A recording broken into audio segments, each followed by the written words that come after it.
Hello guys. So हिजो चाहिँ एकजनाले मलाई सोध्नु भएको रहेछ 3 आवर्स स्टडी गरेर चाहिँ 3 आवर्स एक्जामको लागि कसरी प्रिपरेसन गर्ने त। सो लास्ट टाइमको मेरो भिडियोमा चाहिँ मैले मेन्सन गरेको थिएँ 3 hours study and 3 hours exam. So त्यसको लागि चाहिँ अब 3 आवर्स स्टडी भनेको चाहिँ एकदमै स्ट्राटेजिक प्रिपरेसन हो। यो चाहिँ अब त्यो कसरी गर्ने त भन्दाखेरि फर्स्टमा चाहिँ 3 आवर्सलाई चाहिँ 3टा पार्टमा तपाईले चाहिँ डिभाइड गर्नुपर्ने हुन्छ।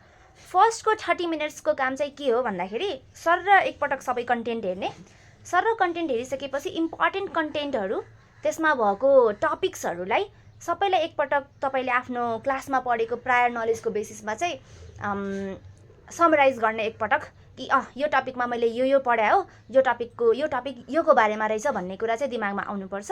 त्यो आइसकेपछि चाहिँ सेकेन्ड कुरा तपाईले त्यसपछि पास्ट इयर क्वेशन्स हेर्नुपर्छ, मोडल क्वेशन्सहरू हेर्ने र इम्पोर्टेन्ट र मोस्ट प्रोबेबल क्वेशन्सहरू के छ भन्ने कुरा त्यसलाई चाहिँ हाइलाइट गर्नुपर्ने हुन्छ र त्यो कुराहरू यो 30 मिनट्समा यति काम सकिहाल्नुपर्छ। 30 मिनट्स पछि चाहिँ अब तपाईले 1 आवर एन्ड 30 मिनट्स भनेपछि 1.5 घण्टा तपाईले एकदमै फोकस स्टडी गर्नुपर्ने हुन्छ। तपाईले पास्ट इयर क्वेशनको बेसिसमा इम्पोर्टेन्ट कन्टेन्ट, इम्पोर्टेन्ट टपिक्सहरू हाइलाइट गर्नुभएकोमा चाहिँ तपाईले स्टडी गर्नुपर्ने हुन्छ। Key concept plus formulas, definitions, diagrams के छ त्यसको सबै स्ट्राटेजिक वेबाट 1.5 घण्टामा तपाईले पढेर सकाइसक्नुपर्ने हुन्छ। अब त्यो कसरी गर्ने त, हाम्रो कन्टेन्ट धेरै हुन्छ। सो मैले पहिला नै भनिसकेँ पास्ट इयर क्वेशनको बेसिसमा गर्नुपर्ने हुन्छ सबै। एक्जाम प्रिपरेसन हो नि त यो, द्याट्स वाइ।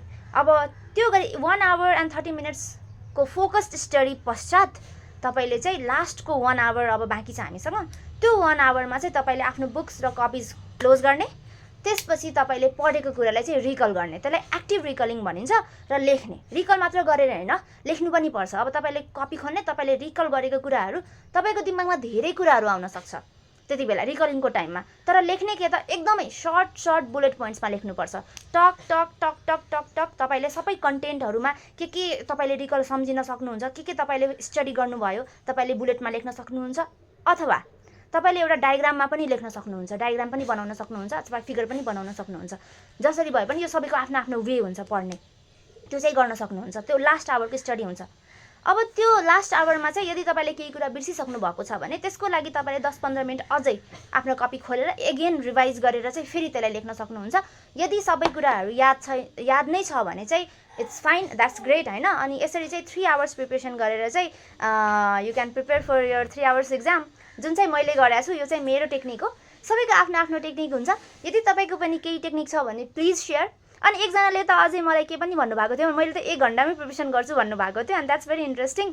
अब खै उहाँले कसरी गर्नुभएको थियो, उहाँले मलाई सेयर गर्नुभयो भने म फेरि पनि तपाईँहरूले नि त्यो उहाँको कुरा पनि सेयर गर्छु। मेरो एकजना साथी हुनुहुन्छ, एन्ड द्याट्स अल। अनि एउटा वेट एउटा एक्स्ट्रा टिप यो पनि के पनि छ भने तपाईले एक्जाम पढिसके पश्चात एक्जाम दिने हलभित्र छिरिसकेको बेलासम्म चाहिँ तपाईको दिमागमा एक्स्ट्रा कुराहरू हैन, यस्तो भिडियोज, रिल्स अनि के डाइभर्ट, माइन्डलाई चाहिँ डाइभर्ट नगरिदिँदा चाहिँ सजिलो हुन्छ रिकल गर्न, एक्जाम हलमा रिकल गर्न सजिलो हुन्छ। र पढेको कुरा, कन्टेन्टहरू, टपिकहरू चाहिँ दिमागमा यस्तो रिभाइज गर्दै बाटोमा पनि हैन, क्लासरुममा यो एक्जाम हलसम्म छिरिसक्दा पनि यस्तो रिभाइज गर्दै गयो भने चाहिँ it will make very much easier हैन to write हैन, रिकल गर्न। and that's why that's how you can crack exam. Thank you guys, bye bye.